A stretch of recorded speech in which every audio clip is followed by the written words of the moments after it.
Fast forward, you know, watch on social media. I say GH politics avenue. Political stories are trending because make headlines. Nijembre need to be exumu. Ewa need him now. Brasimu say ende di kanya. Message over to subscribe to the channel. Hit notification bell. Share now for friends and say into me. And need him. You more right simu. Now remaining bodies are about paying for a call a year South Africa for DNA. You know, and then meno as a result. Let me be PM Ghana see. Health Minister Honorable Akando edi edomanima ene omodi ade no so etimi aba ama ebusuafo so ebe identify on bodies best stress you mun rem ne hwe ne ye ko ne de ba as a GH Politics Avenue. Now the Health Minister and also the Member of Parliament for the Dwaboso constituency Kwabena Minta Akando is at the airport with the Inspector General of Police to receive the DNA results from South Africa of the remaining 6 of the 8 who perished last Wednesday somewhere in the Ashanti region, that Dancy area. So on your screens now, you see a group of police officers, the Health Minister, Kwabena Minta Akando, right there. And suffice to say that the samples were taken to South Africa through the benevolence and munificence of businessman and brother of the president who volunteered his Jata private jet for same purpose to South Africa. And the samples returned to Ghana today as we speak. Indeed, we're promised 4 p.m. and exactly at 4 p.m., a minute shy away from 4 p.m., that's what you have there. Kwabena Minta Akando, Member of Parliament for Dwaboso and Minister for Health, they're holding the samples, the remaining samples right there. And there's some officials who also joined him, the IGP flanking, special aid to Mr. Ibrahim Mahama, Rafiq right there with him, Judith. So the samples are in, finally. Yeah. And so you can see the Health Minister, Kwabena Minta Akando, of course, walking with the samples in his hands. They finally arrived. They were sent to South Africa. That's right. 8 were sent to, were given priority. That's the burial we've seen now of Alhaji Dr. Murtala Mohammed and also Alhaji Muniru. And we'll go on to Zoom now and talk with our presidential affairs correspondent, Komla Kluche, who's joining us live from the Accra International Airport, Kusika International Airport. Komla, good morning. Good afternoon, sorry, and thank you for your time. Good afternoon, Johnny. I can understand the confusion because, we're all tired and we're all sad by the demise of. These were not just friends to us, but they were family as well. I know that the samples and the results have been returned. I saw the minister, taking the delivery of that. But what more can you add? Well, the Health Minister, Kwabena Minta Akando, just spoke a short while ago. They said they have had to fast track the process. Immediately the incident happened, they were in talks with their counterparts in South Africa for possible DNA. And so just when the Jata flight took off here at the Kusika International Airport, they were still in touch with them. And so they fast-tracked the process and they were able to identify first of the Muslims. And it's the reason why burial took place today. And so the result of the first 2, which is Murtala Mohammed and then Alhaji Lumuna, had come in as of yesterday. It was the reason why they decided to do the burial today. But what has come in now is actually the result for the Red 6. And this is the final result that has come. They actually had even a soft copy of it ahead because they needed to be ahead of the process and also make the preparations. And so he has been speaking to it and says that they thank all the people who have had to sacrifice their resources to make this a possibility. If we have the soundbite of Kwabena Minta Akando speaking, we can listen to him. That's right.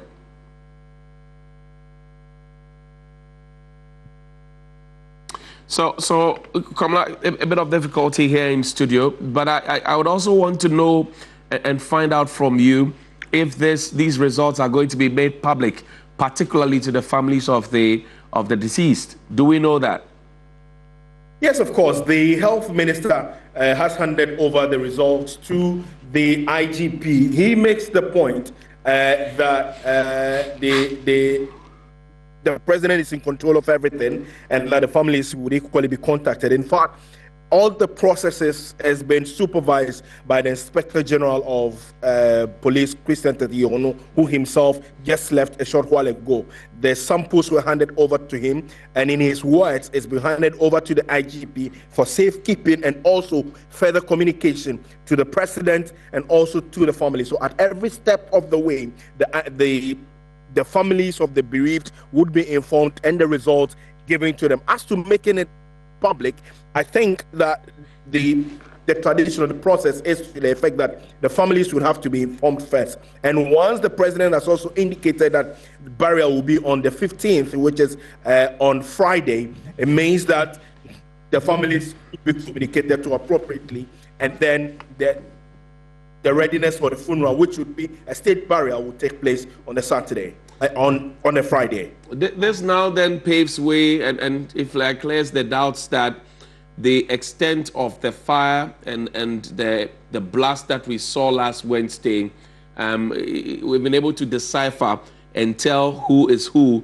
in terms of the remains that were collected and put in the sack, and it clears the doubts that people thought that we could not identify them. Is that the case? Of course, it brings finality to it. The complexity of the whole thing is what necessitated the going to South Africa for the DNA forensics, and it's the reason why, you know, I mean, it was a difficult moment for the state, but the businessman here in question, Ibrahim, have had to pay the bills for this, because of course we also get the indication that there's some close relation with some of the people as well, and so they fast track it for it to get to the process. Now they left the shores of this country on Thursday. Now the results are in on Sunday. The first results came in, like I did say earlier on Saturday, to which the burial for the Muslims took place just some few minutes ago, and so it paves the way now for finality on the issue of identification, and the families will be informed thereafter. This possibly would also help in terms of the broader investigation that has to be done into this. I'm sure the samples and the results would confirm, you know, the degree of burns and also the possible cause of it. I'm not too sure about autopsy as of this stage, but once they have identified the forensics or the DNA forensics of this, it paves the way then to now tell exactly the extent of the burns and also what possibly may have caused this. Now, I want us to pause and listen to the health minister in that earlier video, SOT you hinted of. So, press play. About 3 days ago, we were all here when we were seeing a team to go and do further investigation and examination. Today, we have taken the final part of the results of the investigation and examination. Yeah, so thank you. This came in a bit earlier than supposed. Was it a special request that government made for it to be done? Because we got an indication that about between 4 to 6 days or so thereabout was a time needed. Was this a special request made by government? Yeah, if you recall, last time when they were going, we told you that we're going to expedite action on it, given the circumstances at hand. So, by the grace of God, we have the final batch today. But the first batch even came earlier than today. Yesterday we had the first batch, and today is the final batch. That was the Muslims one, Honorable Bukala and Honorable Bonir. That was the reason why today we have been able to perform the final burial. For clarity's sake, what samples are you holding, and for which individuals? Well, they took over samples of the remains for some examinations and investigations, and so the results is ready today for easy identification of our heroes who fell. So it contains samples for about the remaining six. Yeah. The 2 came yesterday. All right. Most grateful, appreciated. You're welcome. And that's the Health Minister, Kwabena Mintah Kando, who's also MP for Djabosso, flanked to the right by the Inspector General of Police, IGP Yohonu, to the left by Special Aide to Mr. Ibrahim Mahama, who volunteered his plane for that to and fro journey from Accra to South Africa and back. And Kamala, let's wrap up this conversation quickly. So where do we go from here? Now we have the DNA results. We know that Friday has been set for the national mourning. But what more do you want to wrap up with? Well, once the DNA, the result has been handed over to the IGP appropriately in terms of procedure, the president would have to be briefed on it in terms of the result. And once that is done, then the families would as well be informed thereof. And so that is what I know for now. But time in between, the investigation that the president talks about would also be happening into the cause of this, or the cause of this whole explosion and the crash. Supposedly, the commission will continue to do its work. We do not know even the individuals as of yet. Government has not been able to put out the details of that, but it's quite noting that they would continue their work, and possibly the public would get to know about the results. Kamala Kluche is our presidential correspondent. He was at the airport earlier to join with the health minister, Kwabena Mintah Kando, to receive samples, DNA samples and results of the remaining 6. Remember, 2 of the results came in yesterday. 8 samples were sent earlier to South Africa. The results of the 2 paved way for the burial of Alhaji Murtala Mohammed and also Alhaji Muniru, which happened a few moments ago. Now we know that the results are in, which will also pave the way for the national mourning, which will be done on Friday at the Independence Square. But Judith, we've been asking questions as to why Muslims bury their dead quickly. What do we know? Well, we spoke to Naval Lieutenant Mohammed Misbah Saeed of the Ghana Armed Forces, who has given us insights into why Muslims bury their dead quickly.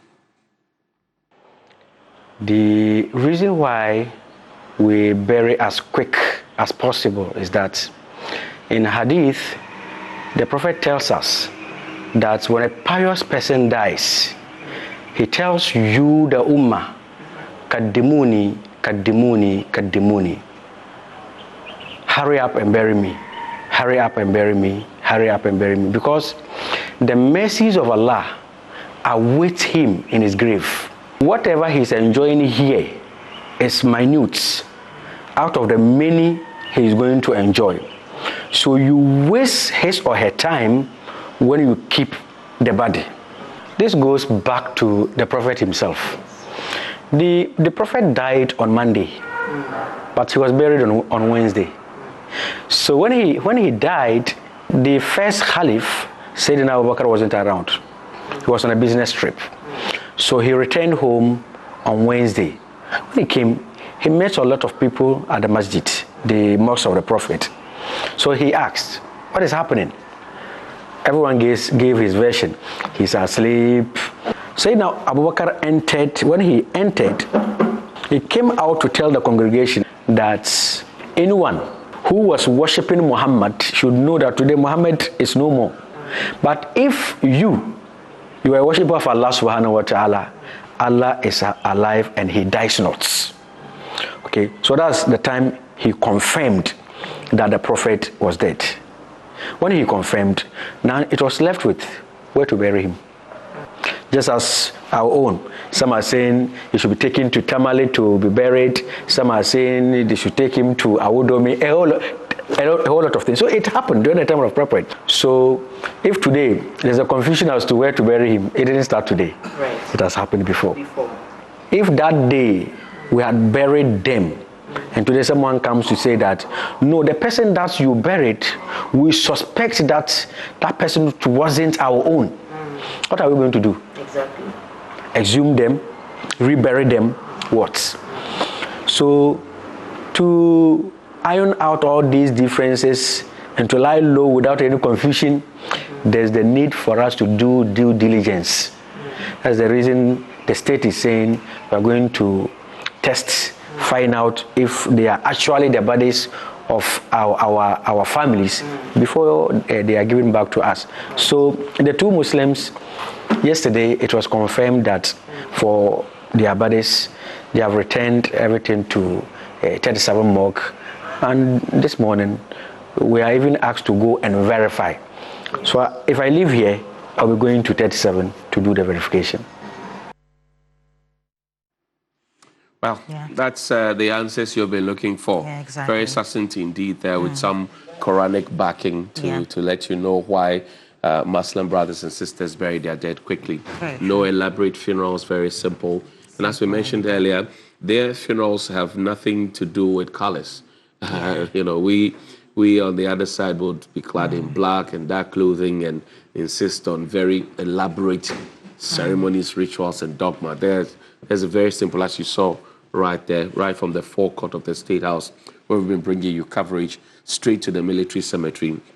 And it was nicely done. And it also explains why, of course, priority was given to the samples for the two Muslims who had died in that helicopter crash. And of course, they brought their samples much earlier than the others that have just been brought at the Kotoka International Airport. And of course, we're expecting the final funeral rites and burial rites for the remaining 6 to happen on the 15th of August at the Independence Square.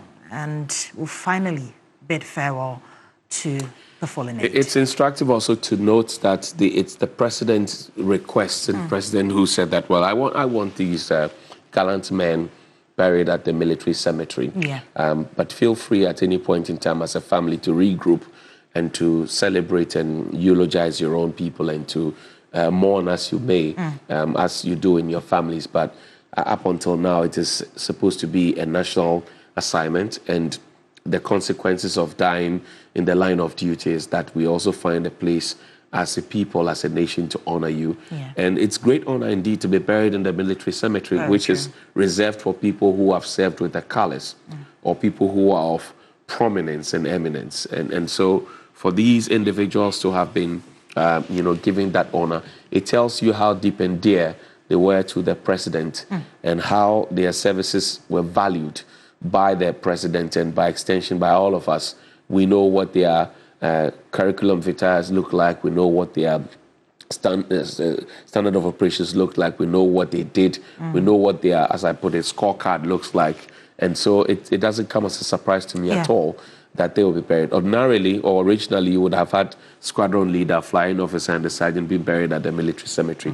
But the president, in his wisdom, said, let's add the other 5 so that it serves as a motivation for people to know that, look, if I lay down my life and I give my all to my country, and I give my full commitment, my full competence, and my full dedication to the country, there's a good thing that will come to me, if not to me personally, would come to my family and those who are closer together with me. Exactly. And all in all, the most important thing is that closure is gotten by the families and their death will not be in vain. And so we must do everything in our power as a country and as government to fight illegal mining, also known as Galamsey. We'll wrap up our enterprise for this afternoon. We've been bringing you live coverage of the funeral ceremony or the burial ceremony for the 2 Muslims who were part of the 8. That's Al-Hajj Dr. Murtala Mohammed and also Al-Hajj Muniru. Wayan sama horo tim ko so chana no so mamna so dimre ewa ha da sene so ba den dia dum ya dum enia onya yamon remai na emfa de chinsi ensa enso.